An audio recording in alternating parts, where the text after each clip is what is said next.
What's up, everyone? It's Sabrina Alexis from anewmode.com, and today we're going to talk about how to stop being so insecure. We've all been there. Even the most confident-seeming people struggle with insecurities. I mean, I certainly do. And the thing with insecurities is they just rob you of joy in life. Nothing is fun or enjoyable when you're insecure. It'll ruin your relationships, it'll ruin your mental health, it'll really just ruin your life. So let's talk about it, and let's talk about how to conquer these insecurities for good. I'm gonna break it all down for you, and I'm gonna give you some very practical tips to use. So make sure you watch this video until the end.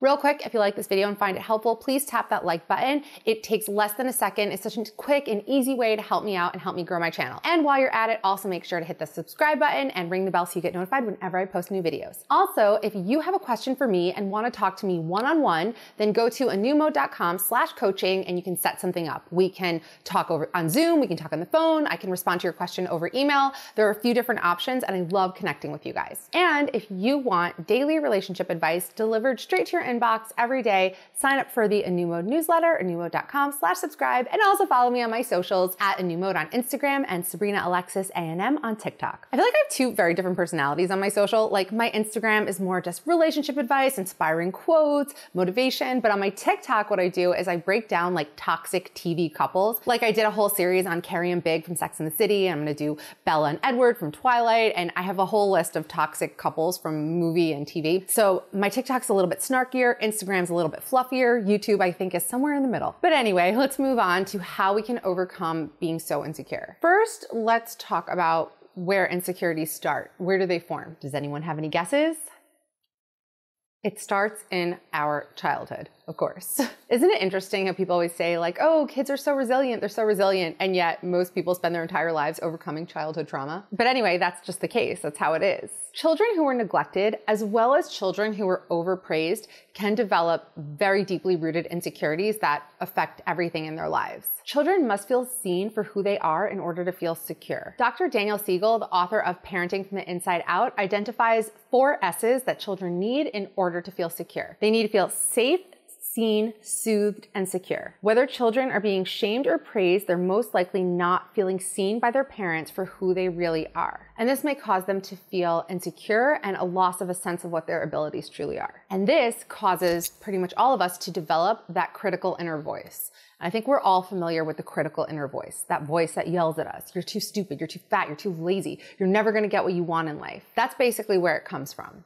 Okay, so we know where it comes from, but how do we fix it? Number 1, challenge the beliefs. And in this case, it's challenging the insecurities. Okay, so I'm gonna give you an exercise to do in terms of everything that you're insecure about. Now, I wish I came up with this, but it's not mine. It is actually created by Byron Katie. She has a whole series. It's called Do the Work, and it's really transformational. I actually only discovered it lately, and I've been using this on myself to help with different areas of my life. See, the work is never done. You're always a work in progress. So I'm gonna share it with you because it's been pretty awesome for me. Okay, so let's say you feel insecure because you feel like no one is ever gonna love you. So the first question you're gonna ask is it true?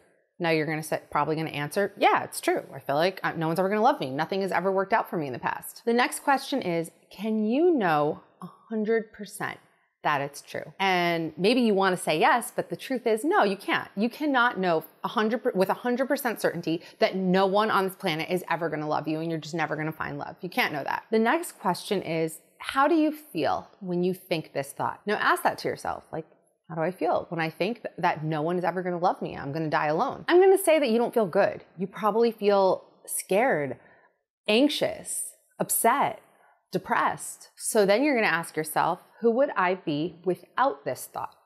Who would you be without the thought, no one is ever gonna love me?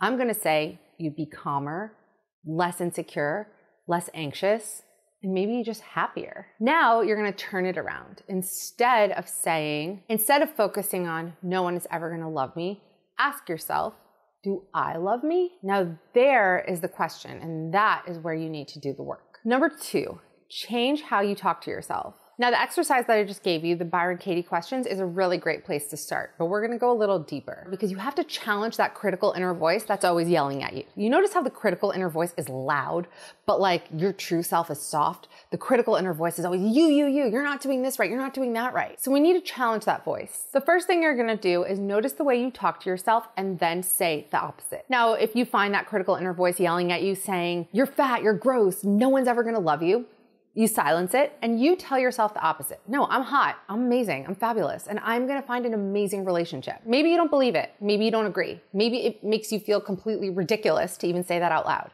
Do it anyway. Your body and mind and your soul does not want to hear, you're so horrible, you're terrible, you're lazy, you're unlovable.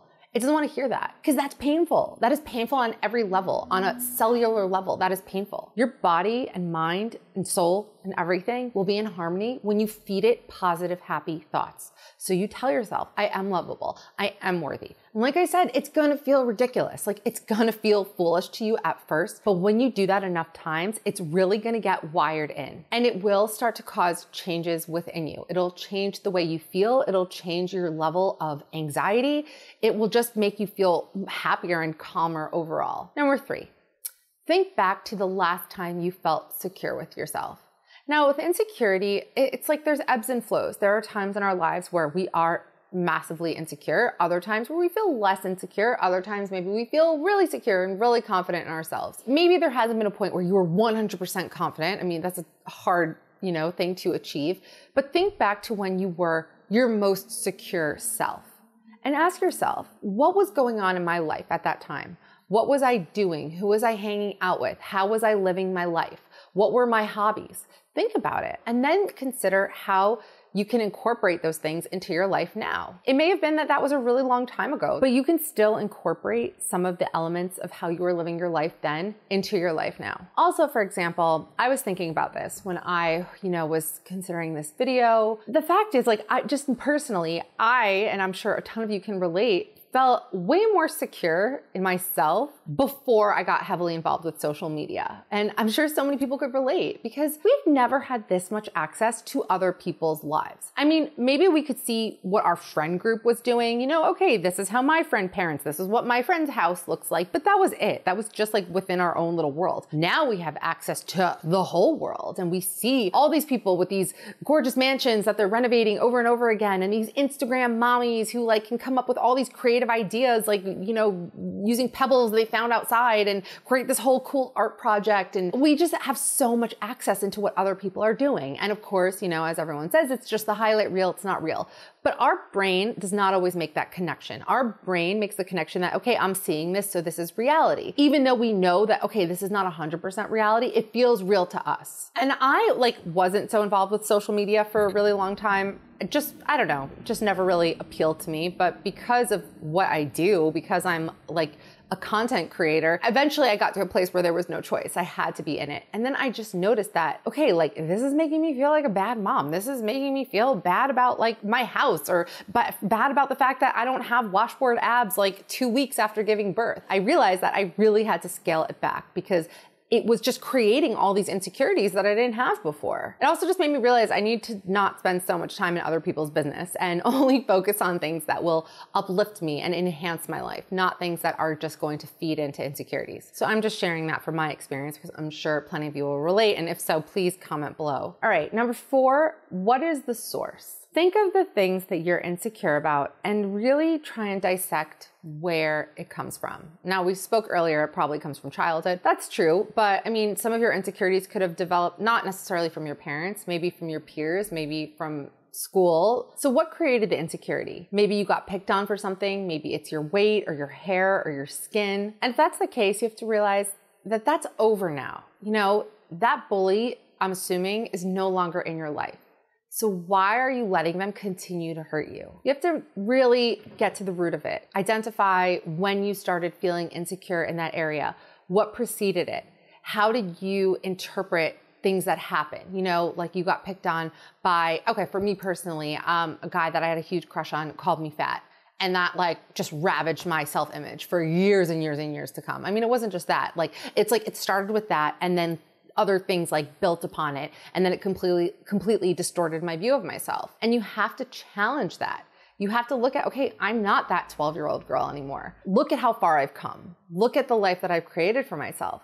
Why am I still allowing myself to live in that place? Essentially, it comes down to looking at how you coped with something in the past and finding better ways to cope with it now. Number 5, stop being afraid. Insecurity and fear go hand in hand. You are afraid to do things because you're insecure about it and you're afraid of what people will say, what they'll think, if they'll judge you. You have to quit this fear because first of all, most people don't think. At least they're not thinking about you because people are so consumed with only thinking about themselves and how they're coming across in their lives. No one is ever analyzing you to the extent that you are analyzing yourself. No one is ever picking you apart to the extent that you're picking yourself apart. The only caveat to that is like if you're a celebrity or if you're a major influencer, then yeah, people are going to pick you apart because they're projecting their own insecurities onto you. You need to adopt more of a who cares attitude. There's a quote that says, confidence isn't asking, will they like me? It's saying, I'll be fine if they don't. And that is the core essence of what confidence is about. It's not about trying to prove yourself to other people.